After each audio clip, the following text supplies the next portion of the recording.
दोस्तों, class 8th में सामाजिक विज्ञान की पुस्तक में न्यायपालिका में भ्रष्टाचार को लेकर जो लिखा गया है उसने आज हम सबके मध्य में एक नए विवाद को जन्म दिया है।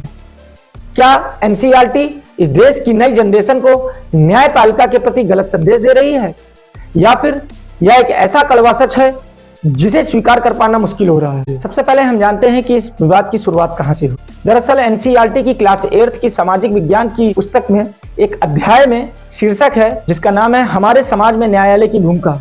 इसमें मुख्यतः कहा गया है कि हमारे देश की न्यायपालिका भ्रष्टाचार, लंबित मामलों के भारी बोझ और न्यायाधीशों की पर्याप्त संख्या में कमी जैसी चुनौतियों का सामना कर रही है। देश के जाने माने वरिष्ठ अधिवक्ता कपिल सिब्बल और अभिषेक मनु सिंघवी ने सुप्रीम कोर्ट की प्रधान न्यायाधीश CJI Suryakant, justice Joy Mallya Bagchi और जस्टिस विपुल एम पंचोली की पीठ के समक्ष इस मुद्दे को उठाया। इस मुद्दे को संज्ञान लेते हुए देश के प्रधान न्यायाधीश सीजेआई जस्टिस सूर्यकांत ने कहा कि किसी को भी न्यायपालिका को बदनाम करने की अनुमति नहीं देंगे, किसी भी कीमत पर। इस मुद्दे पर देश की सुप्रीम कोर्ट के द्वारा आपत्ति के बाद एनसीईआरटी ने अपनी इस किताब से इस अध्याय को हटाने का निर्णय लिया।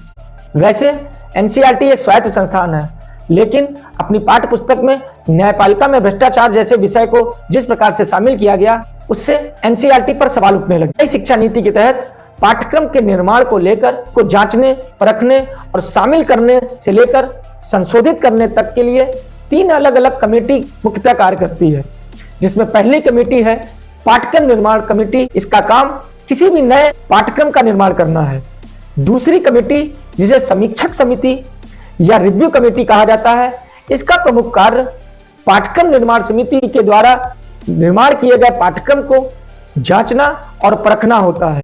तीसरी कमेटी, जिसे राष्ट्रीय पाठ्यक्रम व शिक्षण अधिगम सामग्री समिति या एनएसटीसी कहा जाता है, जिसका प्रमुख कार्य क्लास 3 से 12 तक पाठ्यक्रम और पाठ्य पुस्तकों को संशोधित करना है। और एक अन्य सवाल है कि क्या इस पाठ्य पुस्तक में न्यायपालिका के अतिरिक्त किसी अन्य नौकरशाही या राजनीति में व्याप्त भ्रष्टाचार का भी उल्लेख है?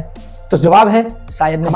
आर्टिकल 124 से 147 तक न्यायपालिका या जुडिशरी का प्रावधान है। यह संसदीय प्रणाली और स्वतंत्र न्यायपालिका की नींव रखता है। देश में न्यायालयों को कुछ संवैधानिक शक्ति प्राप्त है। आर्टिकल 129 के तहत सुप्रीम कोर्ट और आर्टिकल 215 के तहत हाई कोर्ट को अपनी अवमानना या कंटेम्प्ट ऑफ कोर्ट के हेतु दंड देने का प्रावधान शामिल है। हाल ही में दिल्ली हाई कोर्ट के जस्टिस यशवंत वर्मा, उनके आवास से भारी मात्रा में अजले नोट बरामद हुए। उन पर महाभियोग की प्रक्रिया चलाई गई, लेकिन वह पूरी नहीं हो सकी, जिसके कारण वह अभी पद पर बने हुए हैं। न्यायपालिका में भ्रष्टाचार को लेकर कई बार सवाल उठ चुके हैं, लेकिन भ्रष्टाचार क्या न्यायपालिका तक ही सीमित है? भ्रष्टाचार व्यवस्था किसी एक अंग तक सीमित नहीं, बल्कि वह हर अंग तक व्याप्त है। इसके उन्मूलन हेतु कि हर स्तर पर महत्वपूर्ण प्रयास करने होंगे। कार्यपालिका स्तर पर डिजिटलाइजेशन और तकनीक के प्रयोग को बढ़ावा देना होगा। हर तरीके के लाइसेंस या परमिट के लिए बिल के भुगतान हेतु ऑनलाइन सुविधाओं को बढ़ावा देना चाहिए। न्यायपालिका में भ्रष्टाचार को रोकने के लिए फास्ट ट्रैक कोर्ट को बढ़ावा देना चाहिए और जो भी व्यक्ति भ्रष्टाचार में दोषी पाए जाए उस पर कड़ी से कड़ी सजा का प्रावधान होना चाहिए। विधायिका या लेजिस्लेटिव इलेक्शन फंडिंग में ट्रांसपेरेंसी को बढ़ावा देना चाहिए।